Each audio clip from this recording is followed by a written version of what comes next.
Hi to all, welcome back to Biosquad in Tamil. இன்னைக்கு நம்ம Tamil Nadu state board class 10 சயின்ஸ்ல unit 14 transportation in plants and circulation in animals part 1 video start பண்றோம்.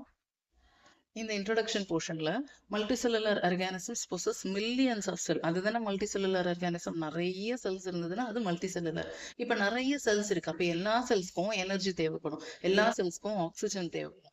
Food is the only source of energy. நம்ம சின்ன கிளாஸ்ல இருந்து அப்படிதான் படிச்சிருப்போம். Food is the only source of energy. இப்போ இது ஃபுட் வந்து என்ன ஃபார்ம்ல இருக்கு? குளுக்கோஸ் ஃபார்ம்ல இருக்கு. நம்ம இந்த குளுக்கோஸை பிரேக் டவுன் பண்ணி அதுல இருக்க எனர்ஜியை தான் இந்த எல்லா ஆர்கானிசம்ஸ் மல்டிசெல்லுலர் ஆர்கானிசம்ஸ் யூட்டிலைஸ் பண்ணிப்பாங்க for their vital activities of life. அப்படின்னா important respiration, digestion, excretion, reproduction, இந்த மாதிரி எல்லா ஆக்டிவிட்டிஸ்க்குமே இந்த எனர்ஜியை தான் அவங்க யூஸ் பண்ணிப்பாங்க.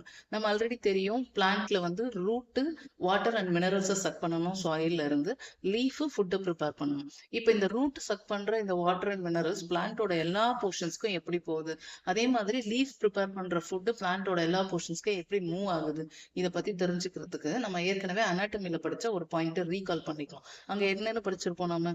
Water and minerals are transported by ஜைலம்னு படிச்சோம். அப்போ ரூட் சக் பண்ண வாட்டர் அண்ட் மினரல்ஸை பிளான்ட்டோட எல்லா போர்ஷன்ஸ்க்கும் டிரான்ஸ்போர்ட் பண்றது யாரு? ஜைலம். அதே மாதிரி லீஃப் ப்ரிப்பேர் பண்ண ஃபுட்டை டிரான்ஸ்லோகேட் பண்ணோம். Movement of food from one portion to another portion தான் நம்ம டிரான்ஸ்லோகேஷன் அப்படின்னு சொல்றோம். ஸோ இப்போ இதை டிரான்ஸ்போர்ட் பண்றது யாரு? ஃப்ளோயம். நம்ம ஏற்கனவே அனாட்டமில இதை படிச்சிருப்போம். அதே மாதிரி தான் ஹியூமன் பீயிங்கோட பாடியிலையும் நம்ம பாடியில நிறைய நியூட்ரியன்ஸ், ஹார்மோன்ஸ் எல்லாம் சிந்தசிஸ் ஆகுது. நம்ம எடுத்துக்கிற ஃபுட்டை பிரேக் டவுன் பண்ணி லாஸ்ட் லெசன்ல படிச்சோம், ஞாபகம் இருக்குல்ல? கிரப் சைக்கிள், கிளைகோலைசிஸ், இடிசி எல்லாம் படிச்சோம். ஸோ இந்த மாதிரி சைக்கிள்ஸ்ல வச்சு பிரேக் டவுன் பண்ணி அதை தான் நம்ம எனர்ஜியை யூட்டிலைஸ் பண்ணிக்கிறோம். ஸோ நம்மளோட பாடியிலும் ஹியூமன் பீயிங்கோட பாடியிலையும் nutrients, salt, oxygen, hormones and waste products இது எல்லாமே டிரான்ஸ்போர்ட் ஆகணும். ஒன் பிளேஸ்ல இருந்து அனதர் பிளேஸ்க்கு it has to be transported. இதுக்கு நமக்கு ஹெல்ப் பண்றது சர்க்குலேட்டரி சிஸ்டம். அப்படி இந்த சர்க்குலேட்டரி சிஸ்டம்ல யார் யாரெல்லாம் இருக்காங்க? Blood, lymph, heart and blood vessels, இவங்க எல்லாரும் இருக்காங்க. Means of transport in plants. பிளான்ஸ்ல இந்த மெட்டீரியல் டிரான்ஸ்போர்ட்டேஷன் ரெண்டு மெத்தடாலஜில நடக்கணும். ஒன்னு டிஃப்யூஷன், இன்னொன்னு ஆக்டிவ் டிரான்ஸ்போர்ட். இதுக்குள்ள போறதுக்கு முன்னாடி நம்ம ஒரு சின்ன எக்ஸாம்பிள் ஞாபகம் வச்சுக்கலாம். இப்போ நம்ம ஸ்டெப்ஸ்ல ஏறோம்னு வச்சுக்கோங்க. கீழே படிக்கட்டுல இருந்து மேலே ஏறுறது வரைக்கும் ஒரு 1300 ஸ்டெப்ஸ் நம்ம ஏறும் போது அது நமக்கு கஷ்டமா இருக்கும். நம்ம நிறைய எனர்ஜியை செலவு பண்ணி தான் ஏறணும். இதுவே மேல இருந்து கீழே இறங்கும் போது ஓரளவுக்கு ஈஸியா இருக்கும். ஈஸியாவே நம்ம இறங்கிடலாம். அப்ப நம்ம கீழே இருந்து மேல போற ப்ராசஸ்க்கு எனர்ஜி கொடுக்கறதுனால இது ஆக்டிவ் ப்ராசஸ் அப்படின்னும், மேல இருந்து கீழே வர ப்ராசஸ்ல நம்ம எனர்ஜி எதுவும் கொடுக்காததுனால இதை நம்ம பாசிவ் ப்ராசஸ்னு சொல்றோம். இந்த எக்ஸாம்பிளை ஞாபகம் வச்சுக்கோங்க. இப்ப இதுபடி டிஃப்யூஷன்ல என்ன நடக்குது? சாலிட், லிக்விட், கேஷியஸ் மாலிகுல்ஸ் எல்லாமே ஹை கான்சென்ட்ரேஷன்ல இருந்து லோ கான்சென்ட்ரேஷனுக்கு மூவ் ஆகுது. அதாவது நம்ம மேல படியில இருந்து கீழே இறங்குறோம். அப்ப எனர்ஜி எதுவும் கொடுக்கலையா? So without energy. ஸோ இந்த ப்ராசஸ்க்கு பேரு நான் பாசிவ் ப்ராசஸ்னு சொல்றேன். இப்ப அப்படியே ஆப்போசிட்டா ஆக்டிவ் டிரான்ஸ்போர்ட். இப்ப ஆக்டிவ் டிரான்ஸ்போர்ட்னா என்ன? நம்ம கீழே இருந்து மேலே இருப்போம். அப்படின்னா என்ன அர்த்தம்? லோ கான்சென்ட்ரேஷன்ல இருந்து ஹை கான்சென்ட்ரேஷனுக்கு மாலிகுல்ஸ் மூவ் ஆகுது. நாம எப்படி எனர்ஜியை ஸ்பெண்ட் பண்றோமோ அதே மாதிரி இவங்களும் எனர்ஜியை ஸ்பெண்ட் பண்ணணும். இவங்க யார் பண்ணுவாங்க? Membrane bound protein. பிளான்ட் செல்லோட செல் மெம்பரேன்ல மெம்பரேன் பவுண்ட் புரோட்டீன் அப்படின்னு ஒரு புரோட்டீன் இருக்கு. இந்த புரோட்டீன் எனர்ஜியை யூட்டிலைஸ் பண்ணிட்டு இந்த மாலிகுல்ஸை லோ கான்சென்ட்ரேஷன்ல இருந்து ஹை கான்சென்ட்ரேஷனுக்கு அகேன்ஸ்ட் த கான்சென்ட்ரேஷன் கிரேடியன்ட்னு கொடுத்துருப்பாங்க. அந்த மாதிரி இதை மூவ் பண்ணணும். ஸோ இதை நம்ம அப்ஹில் டிரான்ஸ்போர்ட் அப்படின்னு சொல்லலாம். ஆஸ்மோசிஸ். ஆஸ்மோசிஸ்னா மூமெண்ட் ஆஃப் சால்வெண்ட். சால்வெண்ட்னா என்ன? a liquid which can dissolve any substance. இப்போ வாட்டர் வந்து யூனிவர்சல் சால்வெண்ட். ஸோ ஏதாவது ஒரு சால்வெண்ட்டையோ இல்லை வாட்டர் மாலிகுலையோ ஹை கான்சென்ட்ரேஷன்ல இருந்து லோ கான்சென்ட்ரேஷனுக்கு மூவ் பண்ணணும் through semi permeable membrane. Semi permeable மெம்பரேன்னா நம்ம ஆல்ரெடி படிச்சிருக்கோம். செமினா ஹாஃப், பெர்மியபிள்னா அளவு. அப்போ எல்லாரும்லாம் உள்ள போயிட்டு வந்துட முடியாது. லிமிட்டடா சில காம்போனன்ட்ஸ் தான் உள்ள போகும், லிமிட்டட் காம்போனன்ட்ஸ் தான் வெளியே வரும். ஸோ அந்த மாதிரி செமி பெர்மியபிள் மெம்பரேன் வழியா இந்த ஹை கான்சென்ட்ரேஷன் டு லோ கான்சென்ட்ரேஷனுக்கு வாட்டரையோ இல்ல வேற ஏதாவது ஒரு சால்வெண்ட்டையோ மூவ் பண்ணா அந்த ப்ராசஸ்க்கு பேரு ஆஸ்மாசிஸ். இந்த ப்ராசஸ் எவ்வளவு நேரம் நடக்கும்? ஈக்குலிபிரியம் ரீச் பண்ற வரைக்கும் நடக்கும். அண்ட் ஆஸ்மாசிஸ் ஒரு பாசிவ் ப்ராசஸ். அப்படின்னா இங்க எனர்ஜி தேவைப்படல. பிளாஸ்மோலைசிஸ். இதுக்குள்ள என்டர் ஆகுறதுக்கு முன்னாடி நான் ஒரு எக்ஸாம்பிள் சொல்றேன், ஞாபகம் வச்சுக்கோங்க. நம்ம வந்து வீட்ல பட்டாணிலாம் செய்வாங்க. பட்டாணி இல்ல வெள்ள மூக்கடலை நல்லா இருக்கும். நல்லா விசிபிளா தெரியும். நீங்க வெள்ள மூக்கடலை ஏதோ ஒண்ணு சன்னா மசாலாவோ இல்ல வேற ஏதோ ரெசிபி செய்யறதுக்கு அம்மா வந்து ஊற போட்டுட்டாங்க நைட்டு.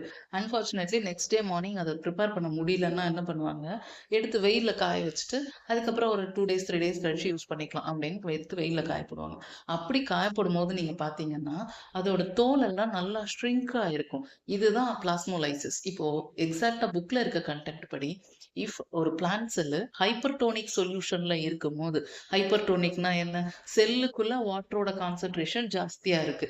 என்விரான்மென்ட்ல வாட்டர் கம்மியா இருக்கு. ஸோ இப்ப அந்த ஹைப்பர்டோனிக் சொல்யூஷன்ல ஒரு பிளான்ட் செல் இருக்கும்போது, அந்த பிளான்ட்க்குள்ள இருக்க வாட்டர் வெளிய மூவ் ஆகணும். நாம எப்படி படிச்சோம் ஆஸ்மாசிஸ்ல? ஹை கான்சன்ட்ரேஷன்ல இருந்து லோ கான்சன்ட்ரேஷன்க்கு மூவ் ஆகணும்னு படிச்சோமா? இப்ப நமக்கு செல்லுக்குள்ள தானே கான்சன்ட்ரேஷன் ஜாஸ்தியா இருக்கு. அப்ப செல்லுல இருந்து வெளிய மூவ் பண்ணணும். அப்படி மூவ் பண்ணும்போது புரோட்டோபிளாசம்ல இருக்கிற வாட்டர் தான் வெளிய மூவ் பண்ணும். ஸோ இந்த செல் வால் நல்லா ஷ்ரிங்க் ஆன மாதிரி நமக்கு தெரியும். மீன்ஸ் புரோட்டோபிளாசம் ஷ்ரிங்க் ஆகும். நமக்கு விசிபிளா நம்ம பார்க்குறது வந்து செல் வால்ல பார்ப்போம். Against the sell wall protoplasm உள்ள ஷ்ரிங்க் ஆகும். நமக்கு இமேஜ்ல நீங்க பார்த்திருப்பீங்க. அந்த எல்லோ கலர் ஒரு போர்ஷன் குடுத்துருக்குல்ல. அதுக்கு முன்னாடி வந்து நார்மல் பிளான்ட் செல். அது எப்படி இருக்குன்னு பாருங்க. அதுக்கு அடுத்து பிளாஸ்மோலைஸ்டு பிளான்ட் செல்லுன்னு குடுத்துருப்பாங்க. அதுல பார்த்தீங்களா, அந்த எல்லோ கலர் போர்ஷன் நல்லா சுருங்கி போச்சு. அப்படின்னா என்ன அர்த்தம்? புரோட்டோபிளாசம் ஷ்ரிங்க் ஆயிருக்கு. இதுதான் பிளாஸ்மோலைசிஸ். இம்பிபிஷன். இதுக்கு ஒரு பெஸ்ட் எக்ஸாம்பிள் என்ன தெரியுமா? இந்த பாயாசத்துலலாம் திராட்சை போடுவாங்க. காஞ்ச திராட்சை போடுவாங்க. நீங்க ப்ரிப்பேர் பண்ற பழக்கம் இருந்தாலும் சரி, இல்ல ப்ரிப்பேர் பண்றத வேடிக்கை பார்க்குற பழக்கம் இருந்தாலும் சரி, இது புரியும். அது வந்து நெய்ல போட்ட உடனே நல்லா நெய்யெல்லாம் அப்சர்வ் பண்ணிட்டு நல்லா பல்ஜ் ஆயிடும், நம்ம பார்த்துருப்போம். அதுதான் இம்பிபிஷன். இப்போ பிளான்ட் மெட்டீரியல் என்ன பண்ணும்? Solid plant material water observe பண்ணி ஸ்வெல்லப் ஆகும். இந்த ப்ராசஸ்க்கு பேர் தான் இம்பிபிஷன். இந்த இம்பிபிஷன் நடக்கல அப்படின்னா ஜெர்மினேஷனே நடக்காது. Root hair water absorbing unit. That means root water suck பண்ணுது, ரூட் வாட்டர் சக் பண்ணுதுன்னு நம்ம படிச்சோம்ல. ஆக்சுவலி ரூட் ஹேர் சக் பண்ணி அங்க இருந்து ரூட்டுக்கு ட்ரான்ஸ்ஃபர் ஆகும். ரூட் மூலமா மத்த பிளான்ட்டோட மத்த போர்ஷன்ஸ்க்கு டிரான்ஸ்போர்ட் ஆகும். இப்ப ரூட் ஹேர் தான் வாட்டர் அப்சார்பிங் யூனிட். இப்போ மெயின் ரூட்ல இருந்து நம்ம பார்த்தோம் அப்படின்னா, டிப் ஆஃப் த ரூட்ல வந்து பார்த்தீங்கன்னா, பிக்சர்ல குடுத்துருக்கோம் பாருங்க. அந்த டிப் ஆஃப் த ரூட்ல மில்லியன்ஸ் ஆஃப் ரூட் ஹேர்ஸ் இருக்கும். இந்த ரூட் ஹேர்ஸ் தான் வாட்டர் அண்ட் மினரல்ஸ டிஃப்யூஷன் ப்ராசஸ்ல சக் பண்ணுது. இப்ப இந்த ரூட் ஹேரோட ஸ்ட்ரக்சர் எப்படி இருக்கு? Thin walled, slender extension. ஸ்லெண்டர்னா ஸ்லிம்ன்னு ஞாபகம் வச்சுக்கோங்க. அந்த மாதிரி எபிடெர்மல் செல்ஸ்லலாம் நம்ம ஃபர்ஸ்ட் லெசன் அனாட்டமி படிக்கும்போது படிச்சிருப்போம். எபிடெர்மல் செல்ஸ்ல இருந்து தான் ரூட் ஹேர் அப்படிங்கிற ஒரு ப்ராசஸ் வந்து இருக்கு அப்படின்னு நம்ம படிச்சோம்ல. So slender extension of epidermal cell. இதோட வேலை என்ன? சர்ஃபேஸ் ஏரியாவை இன்க்ரீஸ் பண்ணணும். அப்சார்ப்ஷனுக்காக சர்ஃபேஸ் ஏரியாவை இன்க்ரீஸ் பண்ணணும். Pathway of water absorbed by the roots. இப்ப ரூட்ஸ்ல ரூட் ஹேர் தான் வாட்டர் சக் பண்ணுது அப்படின்னு நம்ம படிச்சோம். இப்ப இது வாட்டர் சக் பண்ணுச்சுன்னா ரூட்டோட கார்டெக்ஸ்ல இருக்கிற செல்ஸை விட ரூட் ஹேர்ல இருக்க செல்ஸ் வாட்டரோட கான்சென்ட்ரேஷன் ஜாஸ்தியா இருக்கும். அப்ப ஆஸ்மாசிஸ் படி என்ன நடந்திருக்கணும்? ஹை கான்சென்ட்ரேஷன்ல இருந்து லோ கான்சென்ட்ரேஷனுக்கு வாட்டர் மூவ் ஆகணும். அப்போ ரூட் ஹேர்ல இருந்து ரூட் கார்டெக்ஸ்க்கு வரணும். ரூட் கார்டெக்ஸ்ல இருந்து ஜைலம்குள்ள போன ஜைலமோட மெட்டீரியல்ஸ் எல்லாம் இருக்குல்ல, ஜைலம் வெசல்ஸ், சைலம் ஃபைபர்ஸ் எல்லாம் இருக்குல்ல. இப்ப அங்க மூவ் ஆகணும். அங்க இருந்து சைலம் ஸ்டெம் அண்ட் லீஃபுக்கு இந்த வாட்டரை டிரான்ஸ்போர்ட் பண்ணும். இந்த மாதிரி வாட்டரை மூவ் பண்றதுக்கு பிளான்ட் 2 டைப் ஆஃப் பாத்வேவை சூஸ் பண்ணும். That is apoplast pathway and symplast pathway. இப்போ அப்போபிளாஸ்ட் பாத்வே அப்படின்னா இன்டர் செல்லுலார் ஸ்பேஸ்ல யாருக்கும் பிரச்சனை இல்லாம எந்த செல்வாலையும் கிராஸ் பண்ணி எந்த வைலேஷனும் பண்ணாம செல்ஸுக்கு இடையில இருக்க கேப்ல மட்டுமே வாட்டர் டிரான்ஸ்போர்ட் ஆயிட்டே இருந்துச்சு அப்படின்னா that is called apoplastic pathway. An apoplastic pathway depends on the gradient, that means concentration. இதுவே நீங்க சிம்பிளாஸ்ட் பாத்வேக்கு வரும்போது இந்த வாட்டர் மாலிகூல்ஸ் அட்ஜசன்ட் செல்ஸுக்கு மூவ் ஆகணும். அட்ஜசன்ட் அப்படின்னா நியர்பை செல்ஸ்க்கு இது மூவ் ஆகணும் through plasma membrane, cytoplasm and plasmodesmata. Plasmodesmata அப்படின்னா 2 செல்லோட சைட்டோபிளாசம்க்கு இடையில இருக்கிற ஒரு சேனலுக்கு பேர், ஒரு பாத்வேக்கு பேர் பிளாஸ்மா டெஸ்மேட்டா. ஸோ இவ்வளோ பெரியும் கிராஸ் பண்ணி வர்றதுனால இங்க வாட்டரோட மூவ்மெண்ட் கொஞ்சம் ஸ்லோவா தான் இருக்கும். And this is also based on the concentration gradient. That means it is also depends on the concentration gradient. Transpiration means evaporation of water from the aerial part. Aerial part அப்படின்னா சாயிலுக்கு மேல இருக்க சன்லைட்டுக்கு expose ஆகுற எல்லா பார்ட்டுக்குமே பேரு Ariel பார்ட்னு பேரு. So இப்போ aerial part of plants especially லீஃப்ல ஸ்டொமேட்டான்னு ஒரு ஸ்ட்ரக்சர் இருக்கும் இல்லையா, அந்த ஸ்ட்ரக்சர் வழியா if the excess water is evaporated அந்த ப்ராசஸ்க்கு பேரு டிரான்ஸ்பிரேஷன். இந்த ஸ்டொமேட்டா டே டைம்ல ஓப்பன் ஆகும், நைட் டைம்ல க்ளோஸ்டாகவும் இருக்கும். இந்த ஓப்பனிங் அண்ட் க்ளோசிங் ஆஃப் ஸ்டொமேட்டாவை டிசைட் பண்றது யாருன்னு பார்த்தீங்கன்னா காட் செல் தான். ரூட் சக் பண்ற வாட்டர் லீஃபுக்கு வந்து சேரும் போது இஃப் இந்த காட் செல்ல வாட்டர் ஃபில்லா இருந்துச்சுன்னா ஸ்டொமேட்டா ஓப்பன்ல இருக்கும். வாட்டர் லூஸ் இருந்துச்சுன்னா, வாட்டர் இல்ல காலியா இருந்துச்சு அப்படின்னா ஸ்டொமேட்டா க்ளோஸ் ஆயிருக்கும். ஸ்டொமேட்டா ஓப்பன்ல இருக்கும்போது லீஃபோட மீசோஃபில் போர்ஷன்ல இருந்து நம்ம ஆல்ரெடி அனாட்டமில படிச்சோம் மீசோஃபில்னா என்னன்ட்டு. அப்போ மீசோஃபில் போர்ஷன்ல இருந்து தான் வாட்டர் எவாப்ரேட் ஆகுது.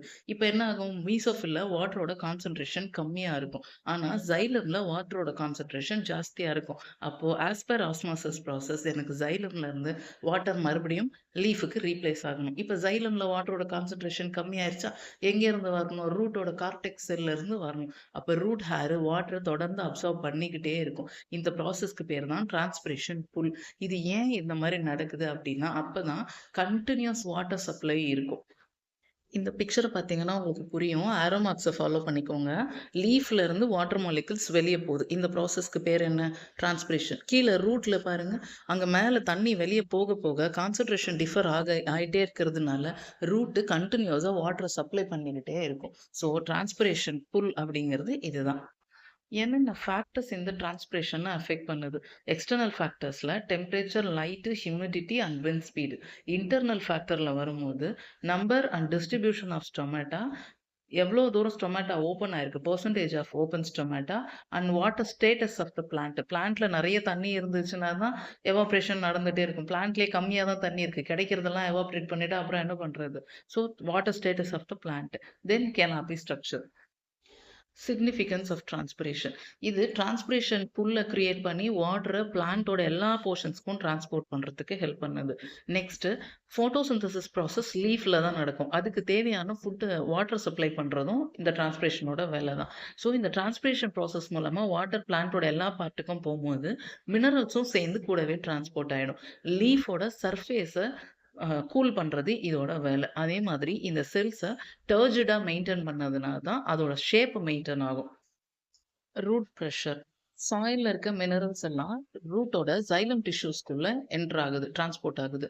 ஸோ பிகாஸ் ஆஃப் தட் ரூட்ல ப்ரெஷர் ஜாஸ்தி ஆகிட்டே இருக்கும். இதை தான் நம்ம ரூட் ப்ரெஷர் அப்படின்னு சொல்றோம். இந்த ப்ரெஷர்னால தான் வாட்டர் அப்வர்ட் மூமெண்ட்டாக டுவர்ட்ஸ் அந்த பிளான்ட்டோட டிப்பை நோக்கி மூவ் ஆகிட்டே இருக்கு. ஸோ இதோட இந்த செஷனை நம்ம கம்ப்ளீட் பண்ணலாம். நெக்ஸ்ட் செஷனில் நம்ம அப்டேக் ஆஃப் மினரல்ஸ்லேருந்து ஸ்டார்ட் பண்ணலாம். ஹோப் இந்த செஷன் உங்களுக்கு யூஸ்ஃபுல்லாக இருந்திருக்கும்னு நினைக்கிறேன். Thank you. Take care. Subscribe to Biosquad in Tamil.